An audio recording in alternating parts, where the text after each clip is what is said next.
Hello, all my listeners, aka my council members.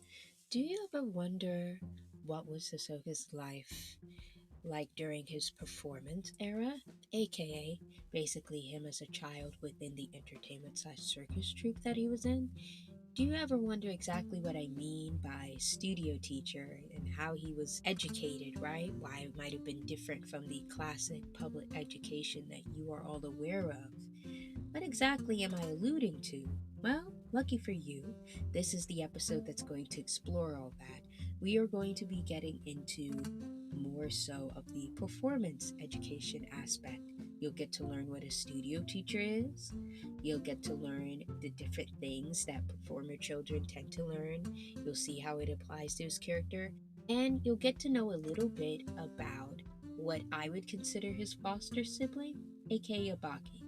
So come on down and stay tuned for this analysis with Ro Hisoka edition.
Hello, everybody, and welcome back to another episode of Analysis with Ro.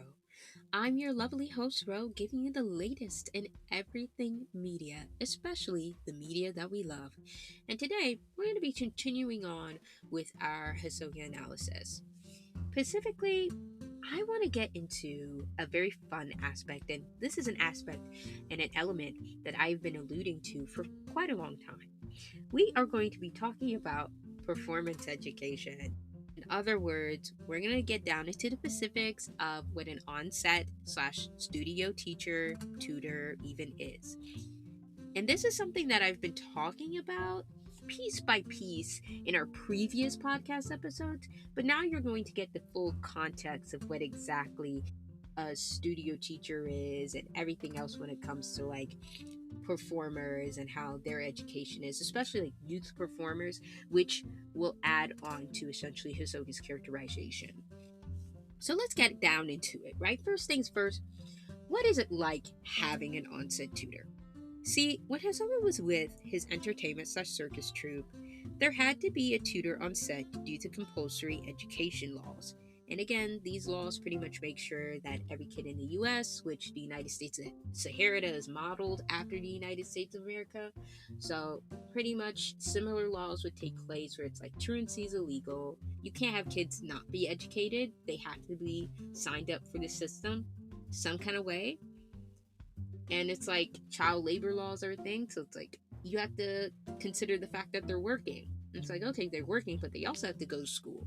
What is the solution that most studios and other entertainment spaces have set up when they have kids that are working alongside them?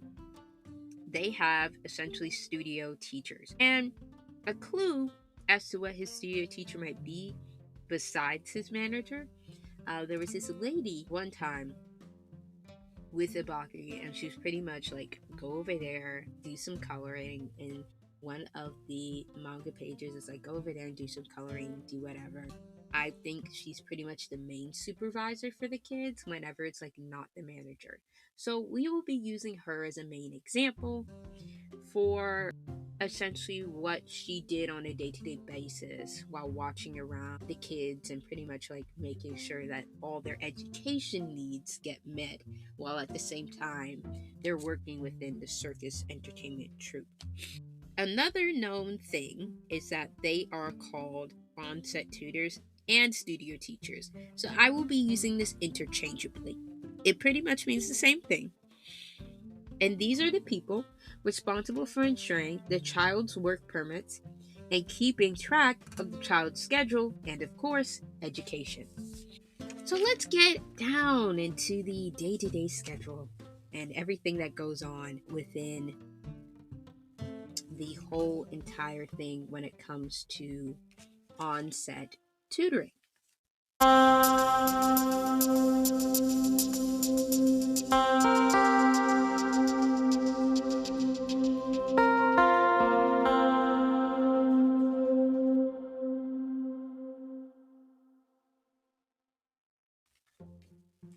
Hello, everybody, and welcome.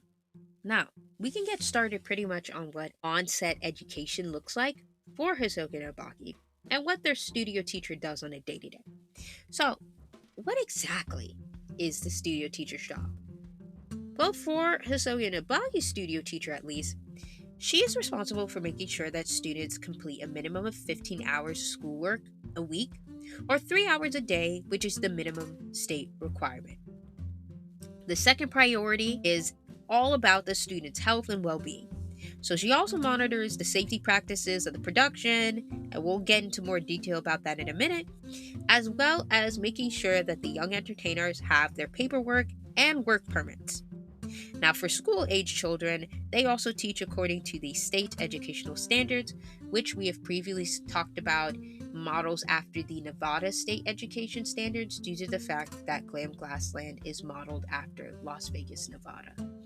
Education slash certification. And this is the last part for what exactly does the studio teacher do.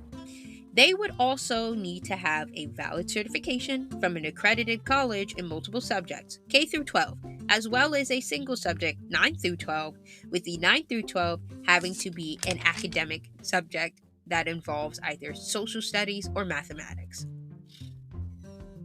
On top of that, these teachers are required by law to look after the health and safety of students as the main caretaker. Now, the thing about this is, right, some people are going to say, if that's the case, then why were these kids being somewhat exploited within the entertainment troupe? And the thing about it is, for the 90s and 2000s, it was a weird time. I would say it gotten better in the late 2010s, early 2020s. They are definitely watching over kids better. I've seen this with my own two eyes. It's like they've definitely done a better job making sure that children don't fall into weird things. But back in the day, they were a lot more loose with the law. Not to mention, they were pretty much arguably buying government favors and things of that nature, right? So it's like they were hiding things, they were making sure that the police didn't say nothing because they were pretty much buying out the police.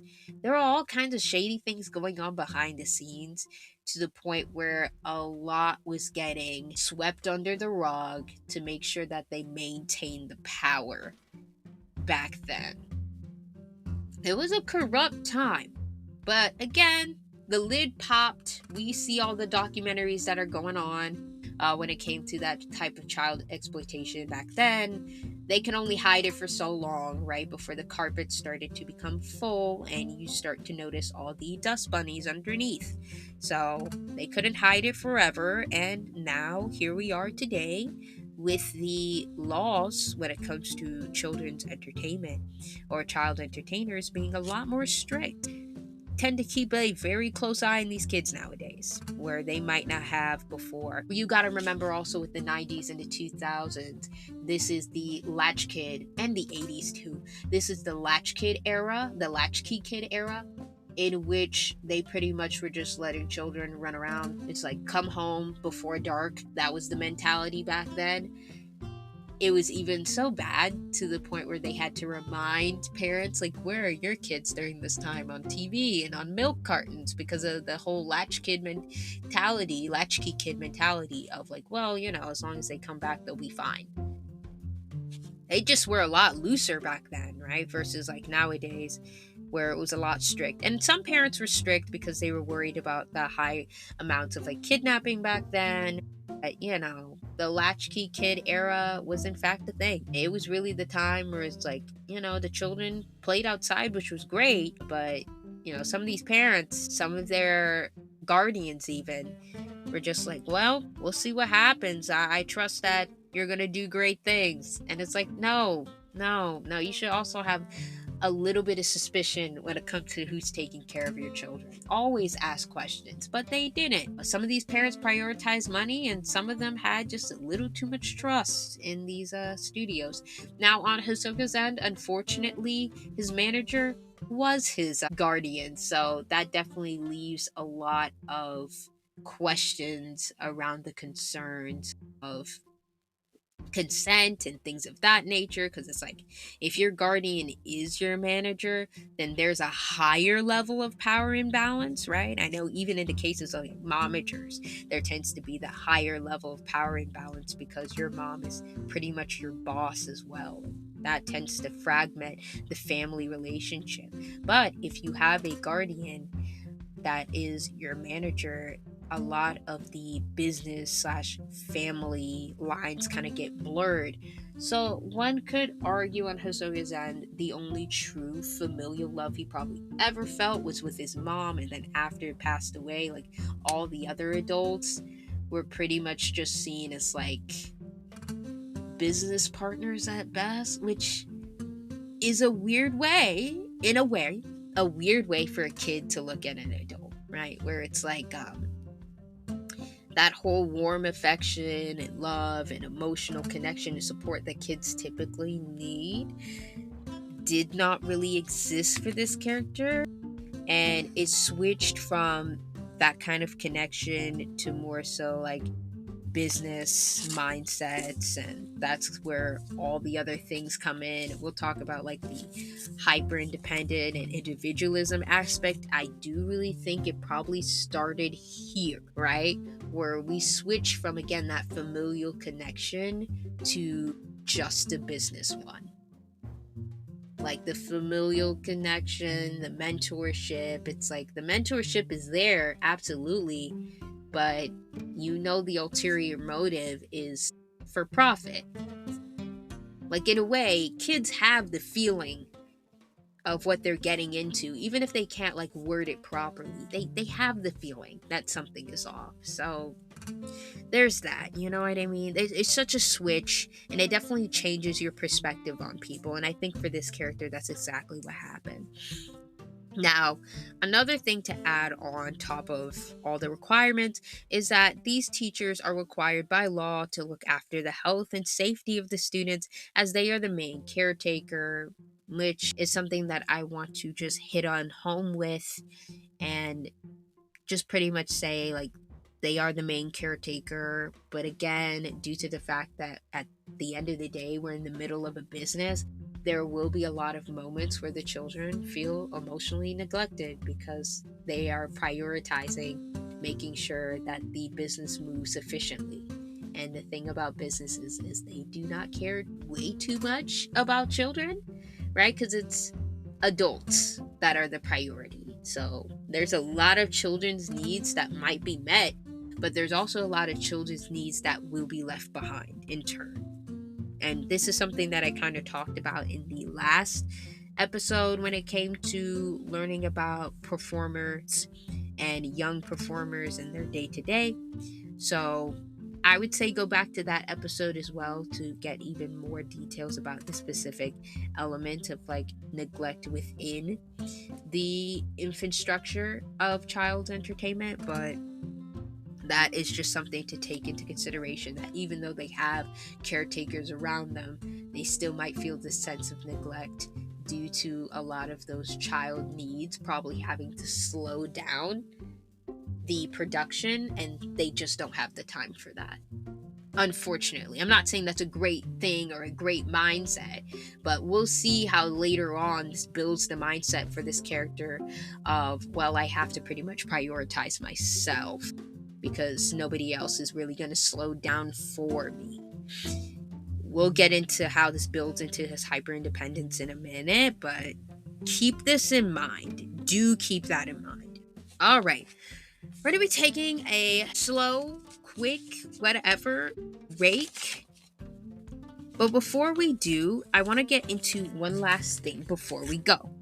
Now, before we go into this break, let's talk about one last element that will also be important for the next episode. So, these are the following programs on top of the things that the teacher has to do.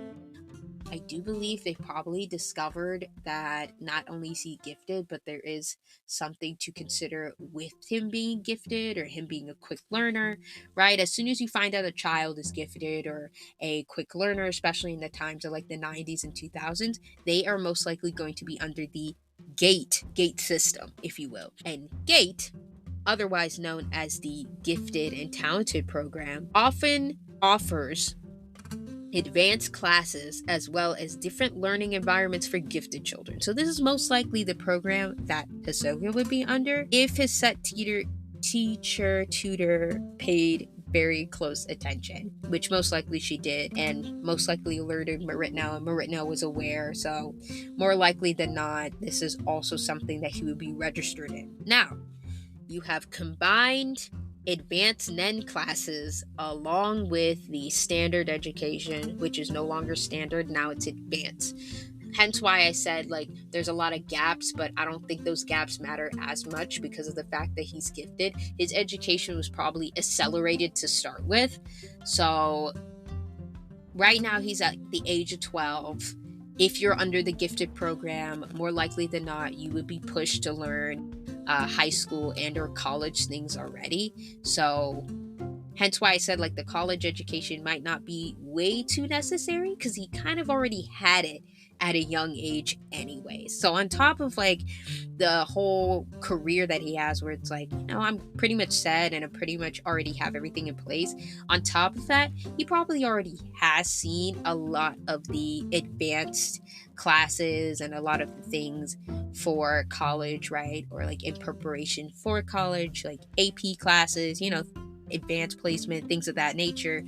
So for this specific character, the mindset would also be like, well, I already had that type of education, right? It's like I'm already ahead of the game because of the fact that I'm gifted within my education. Like I'm already pretty intelligent, which he is. So that's a fair argument to make, where it's like, it's not really necessary because I already know a lot of the things you're probably going to tell me and more. Like he's arrogant, which probably is the main reason why people tend to forget how smart this character is, but this is a very intelligent man, as we come to find out. A very intelligent boy that grew up to be a very intelligent man. His issue is his arrogance, but he is very smart. That is something that I always want you guys to remember. Smart, but arrogant. So moving on, he also would probably have IEP, which is Individualized Education Program for students with disabilities. We're going to talk about a specific theory that I have, which is essentially this character also having like ADHD. Of course, a lot of us recognize like ASPD for this specific character, with the young version being, of course, conduct disorder. We'll talk more about that in the next mini series that comes after this one.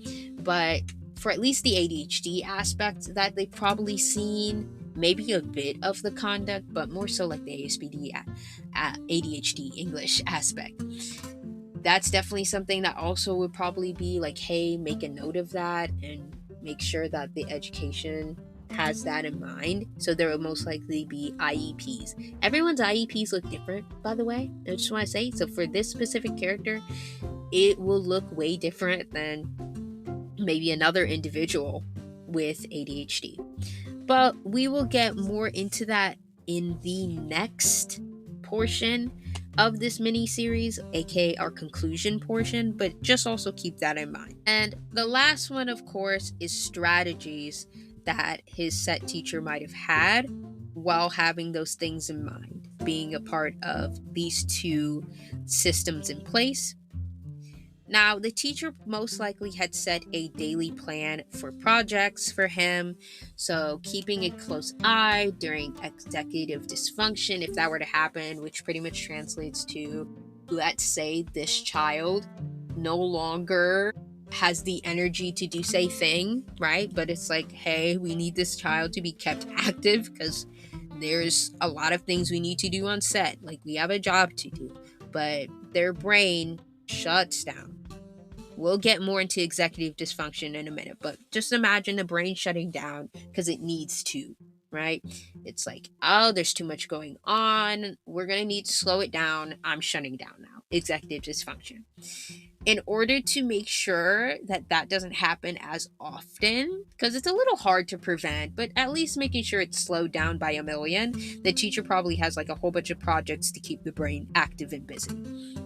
Another thing is teach games like strategies for test taking. So during the time of test taking, and this is something that follows even into his adulthood, where it's pretty much like, hey, he's treating like his MMA, like equivalent fights, if you will. He's treating it like a game. It's like, yeah, that's how his brain kind of just works, right? A lot of the time with like ADHD, for a lot of people, maybe not everybody, but for a lot of people, making sure that you have activities set like games keeps the brain preoccupied. So it won't move in different directions, if you will. It keeps a focus that way. It's like treating everything like a game is actually a pretty good thing for this kind of mind. Another thing is building study habits. Considering that he does study on his own, so the building of study habits is not too much of a priority, but yeah, that's just something to keep focus of, where it's like he might build different things on his own, that he might have his teachers and his manager like follow suit with different things, and it's be like, hey, here's everything to, again, keep focus. That's the main thing that you're going to hear for the next episode, keeping focus.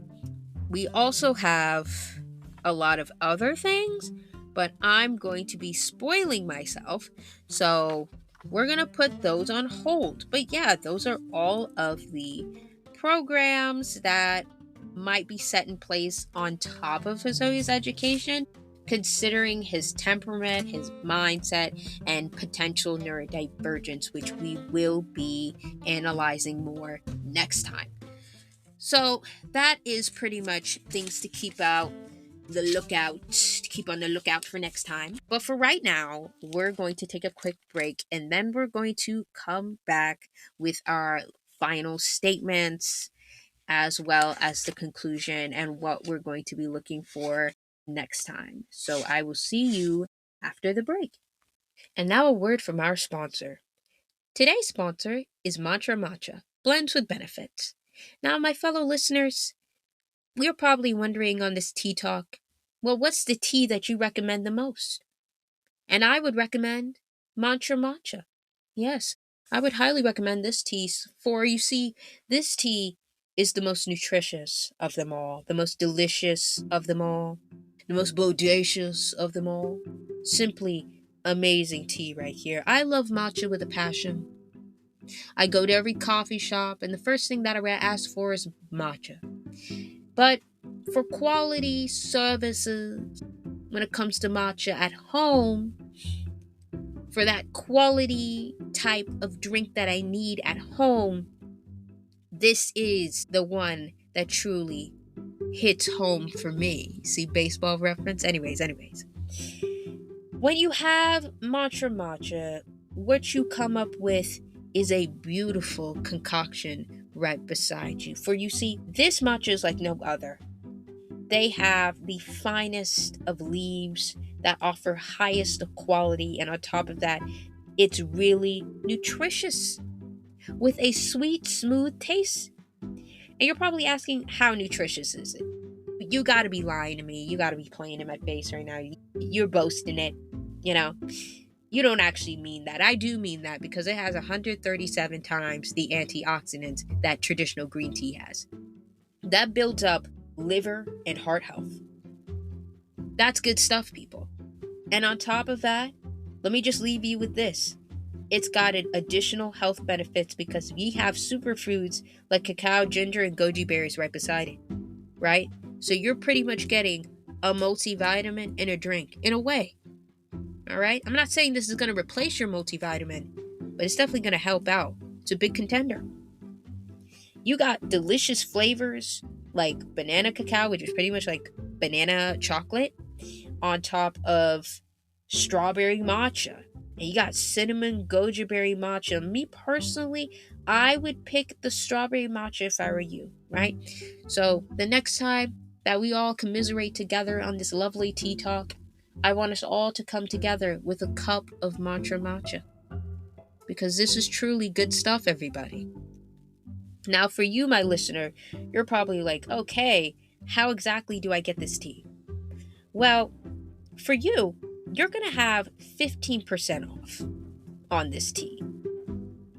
I'm going to have it, and you're going to have it 15% off. You get 15% off. You get 15% off. You get 15% off. Everybody gets 15% off. And all you have to do is click on the link down below in the description. That's all you have to do. 15% off, link down in the description.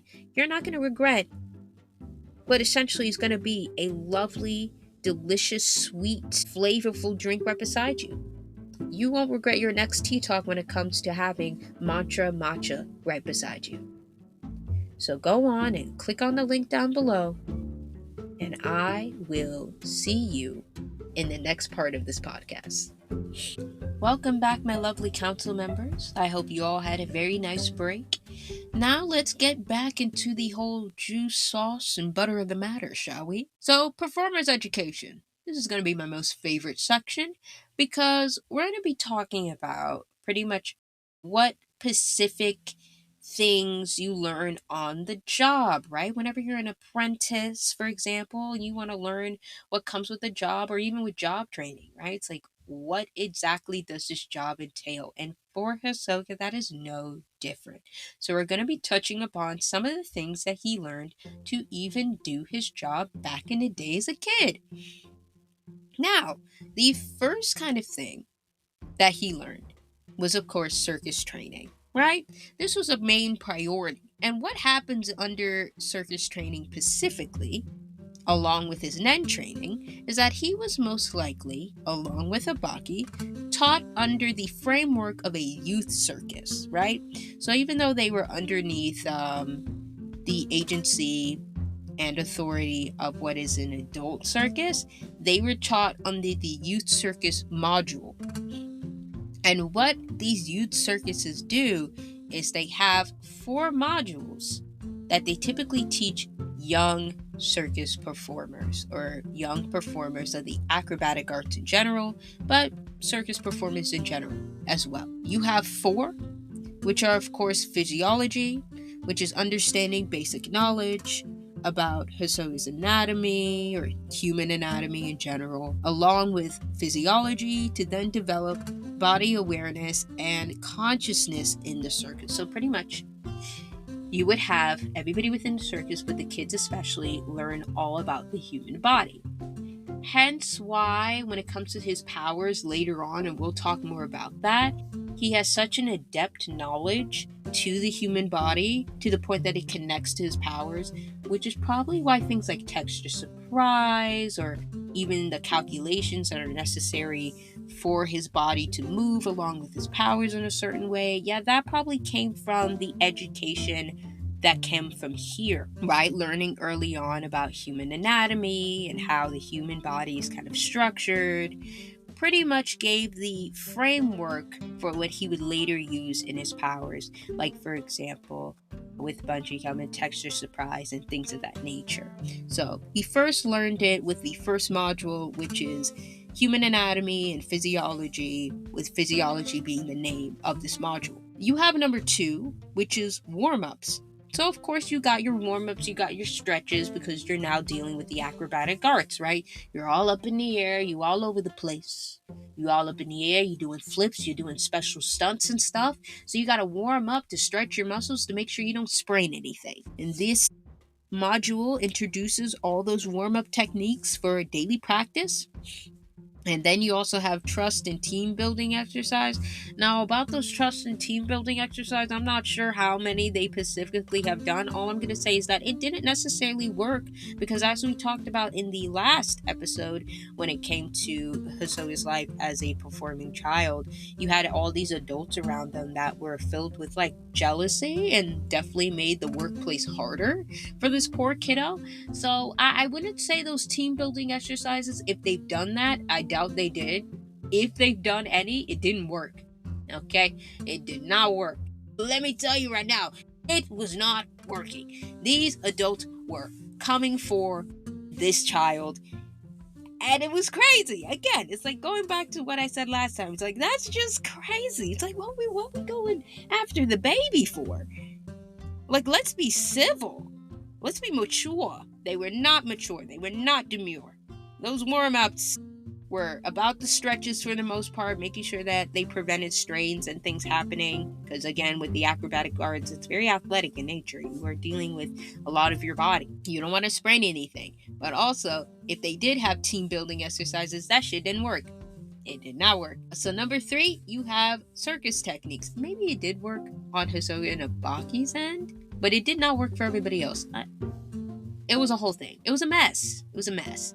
Number 3, you have circus techniques. These are the following techniques that were most likely used within the circus. Juggling, partner acrobatics, which is something that we did see Hisoka do. Mind you, during this time, this was also the time that one of the adults tried to kill him. Yes, kill him. Because if that stunt, if he did not do like those quick moves that he did to pretty much save himself, if Hisoka didn't do that, if he wasn't quick on his feet, he would have been dead and or paralyzed. The injuries are that bad. That's how dangerous acrobatics is, especially up in the sky. Okay? Where you have to have nets down below. This is serious business. What that adult did, I will never forgive. Never forgive. I understand why this character is so distrustful of people nowadays. It's like, well, no wonder he's avoided. I would be too if that was my first interaction with people like that. Oh my god. Partner acrobatics. The third thing is the tightrope. Again, just reminds me back to that moment of sabotage. I swear, that one manga page, it pissed me off. And it's not Hisoka's fault. I know, shocking for some of y'all to hear. But back when he was a baby, a child, these adults, man, they were moving crazy. Oh, I'm angry. But back to the main point. You also had tightrope. You had Diabolo. I don't know what that is. We'll find out maybe in a minute. I'll probably share like a video in Patreon so y'all can see Diabolo once I look it up. But you also have poi, you have Chinese plate, and you also have balloon modeling, along with so many other different things. But these are like the main things that I do think Hisoka probably has essentially learned. So that's all of the Pacific techniques.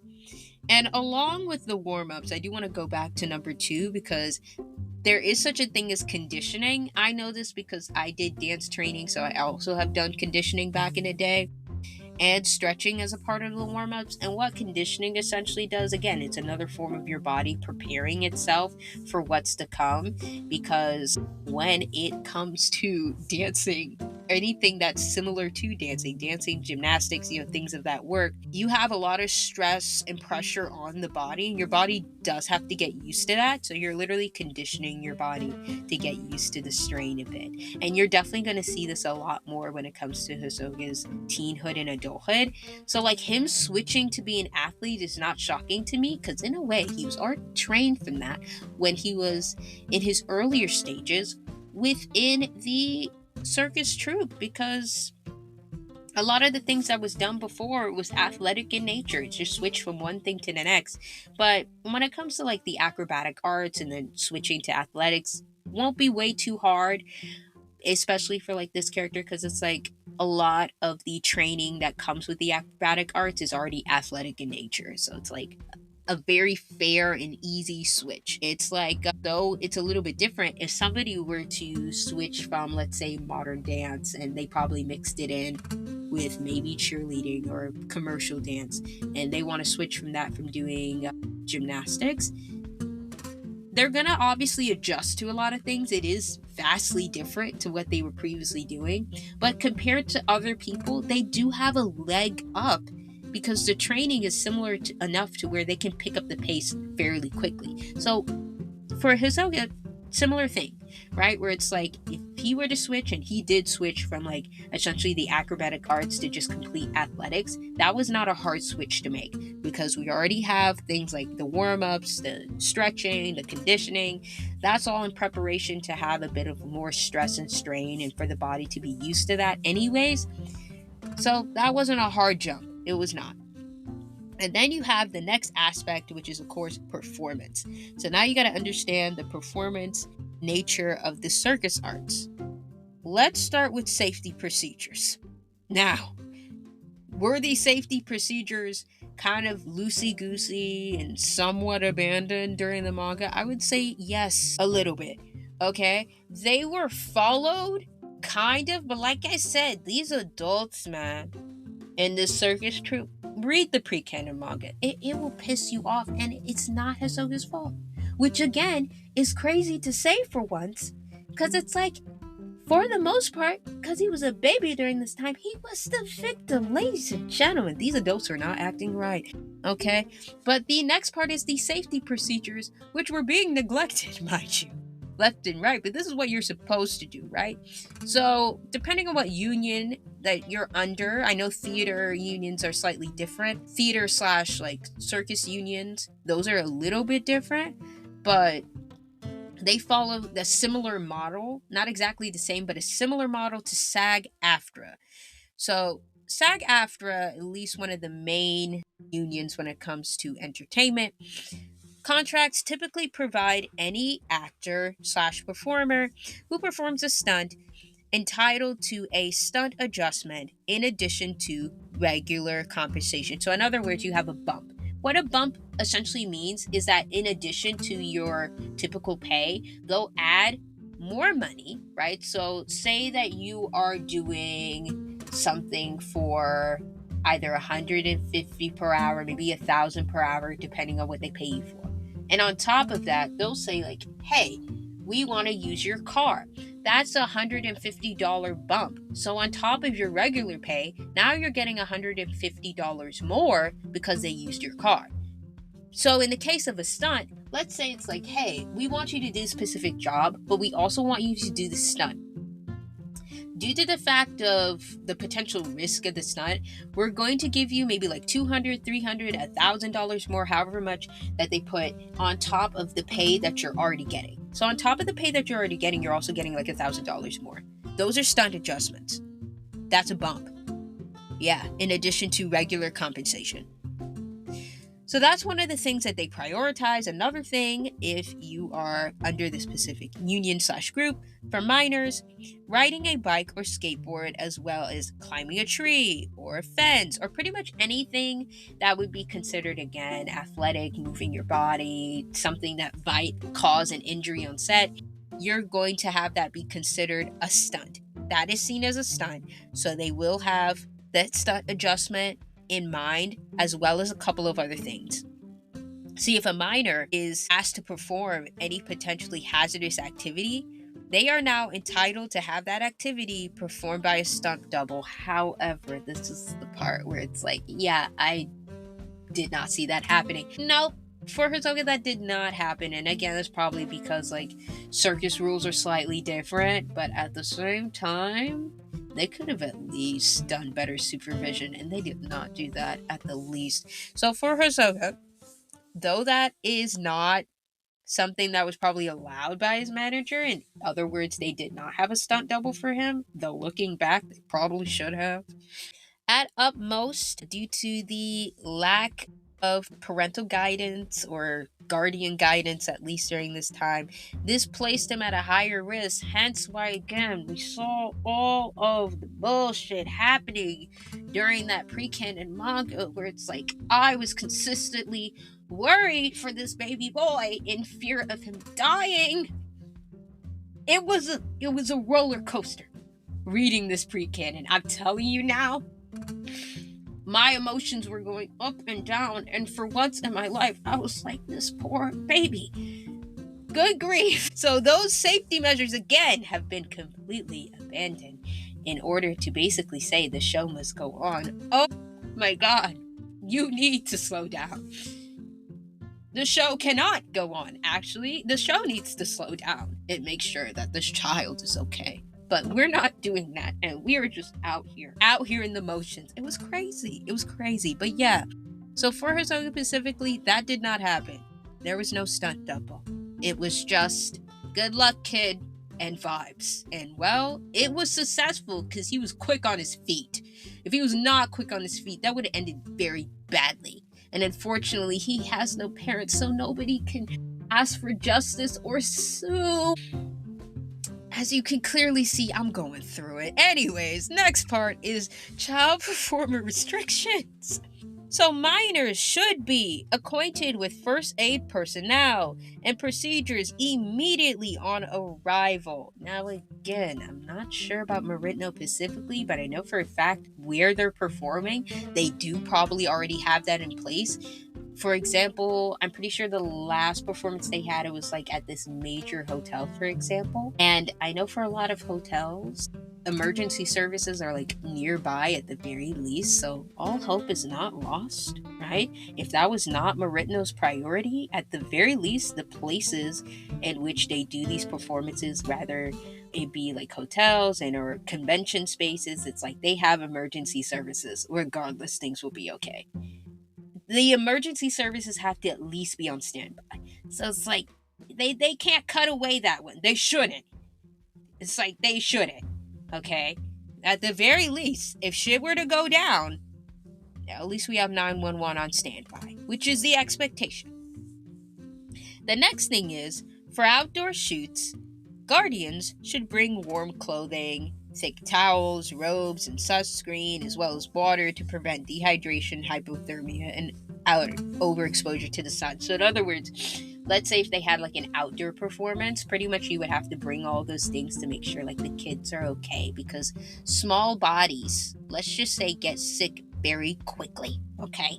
If there's anything I've learned about watching over children myself, because I do tutoring in my free days, all right? Something that I've learned is that these small bodies, hell, me being a big sister, you learn very quickly, these small bodies, they get sick way easier than you because they're more vulnerable. They're tinier. So that means more space for disease. I know, crazy. Now, this part I do think was prioritized only because, and here's the part where it's like the ulterior motive.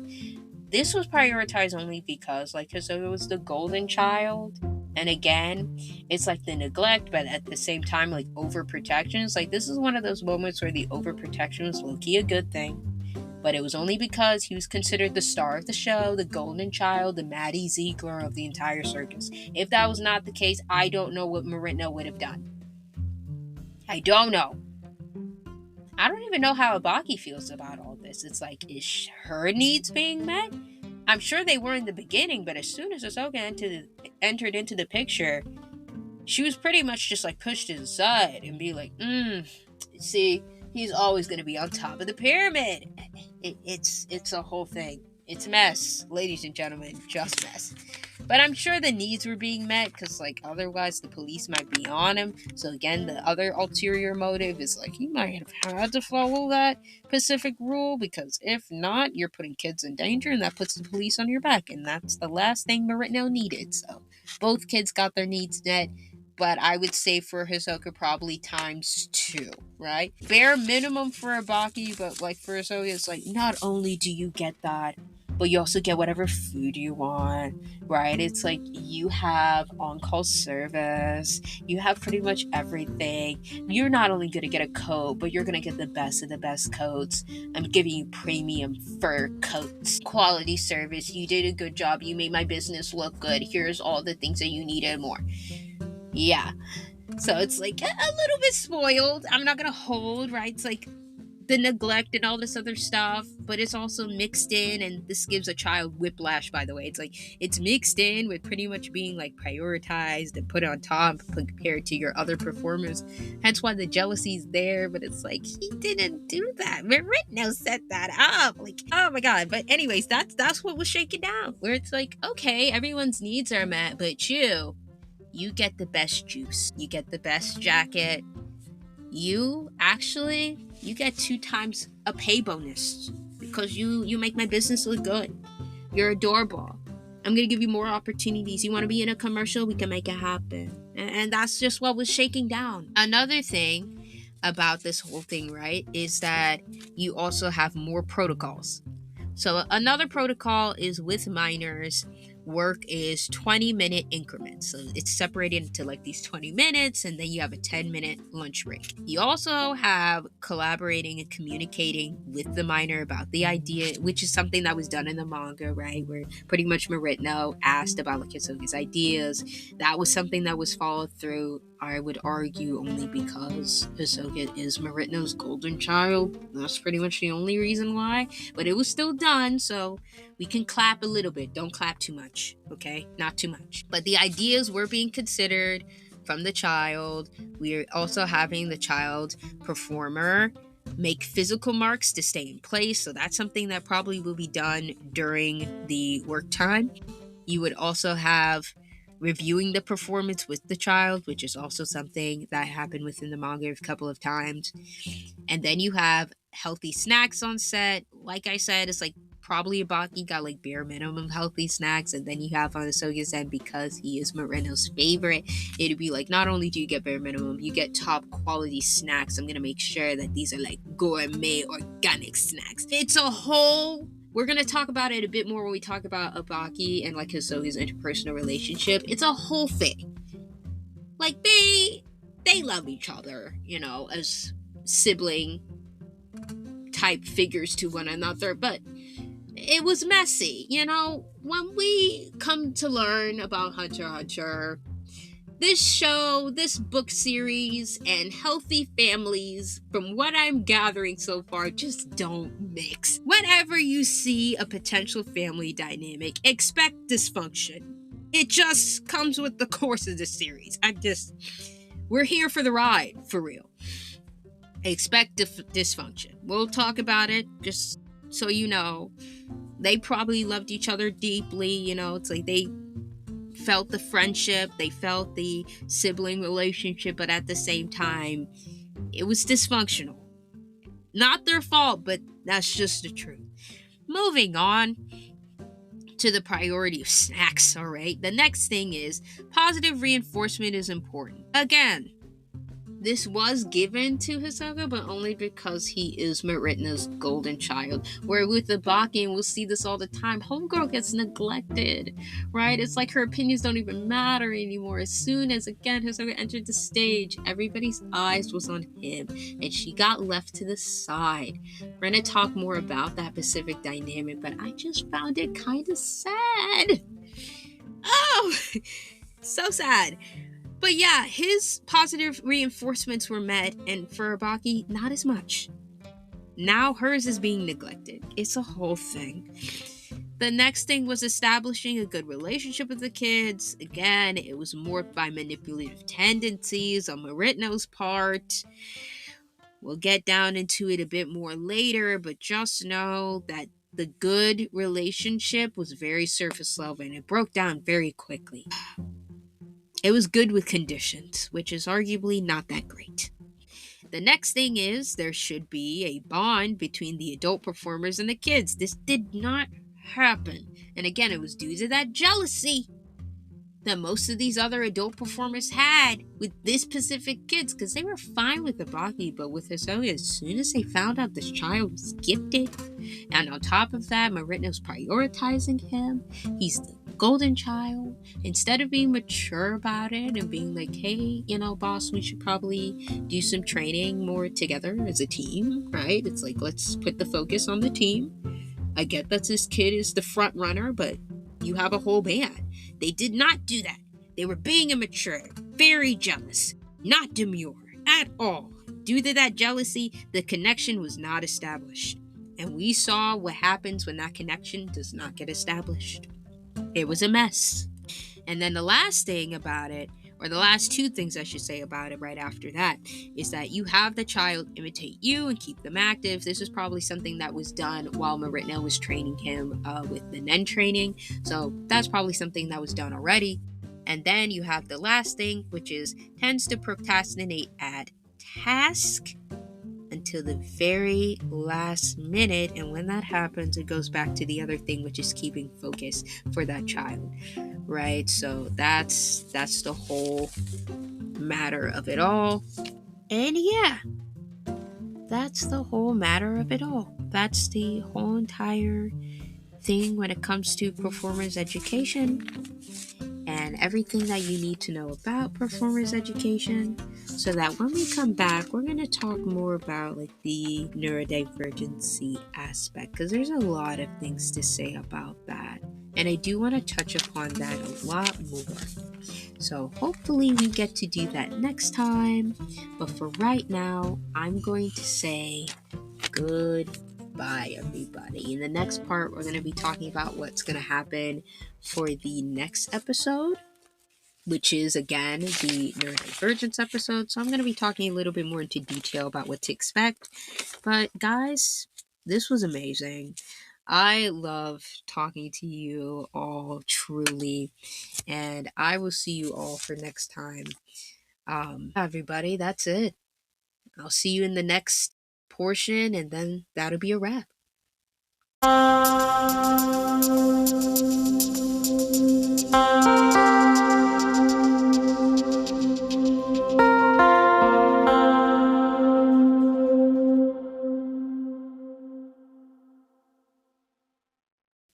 All right, my council members, that marks the end of today's episode. For the next episode, this is what we're pretty much going to be talking about. We're going to be talking about all about the neurodivergent aspects, along with a couple of other things that I probably did not mention in this episode. So consider the next episode like our conclusion, the bow on the present, the final mark for early education. I think I want that to be a video episode because I want to celebrate with you guys, going through this very long journey of not only analyzing this character, but just my analysis journey overall. I kind of want to do a mini celebration with you guys, so I hope that we get to do that next time with our next video analysis. I'm going to be pretty excited because after the last episode for early education, we're going to be moving on to the mental health section, which is some of my favorite sections when it comes to these analyzations. So stick around for that, for the next episode, which is the last one, and then the next series, which is also going to be the last series. Wow, put your confetti, put your celebrations up, because the next series is going to be the last one, right? So after the mental health section, we're going to move on to Unit 2, which is all about his teenhood. I have so many exciting things to say for that. So I want you to gather around and stay tuned for Unit 2, because that's going to be really exciting. Now, some of the ways that you guys can stay tuned is making sure that you like and subscribe and put a notification, especially if you're on like YouTube and Spotify. I'm pretty sure all of the streaming platforms have notifications, but just make sure that you do that, right? So for YouTube, make sure you like and subscribe. Spotify, like and follow. iHeartRadio, like and follow. Apple Podcasts, like and follow.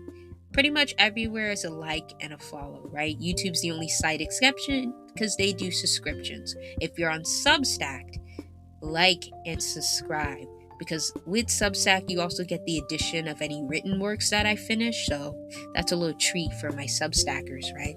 Which is also something that I'm going to be debuting pretty soon into the next year. Guys, I can't believe it. This pretty much marks the close end. Like, this is close to the finish line for early education. And then after that, we have our very last episode. And then pretty much afterwards, we're going to have the mental health section, which is my favorite sections to do. And then that's it. Unit 1 is complete. We're probably going to do like a party live stream, either on maybe Twitch and or Patreon. So also make sure that you follow the Patreon, right?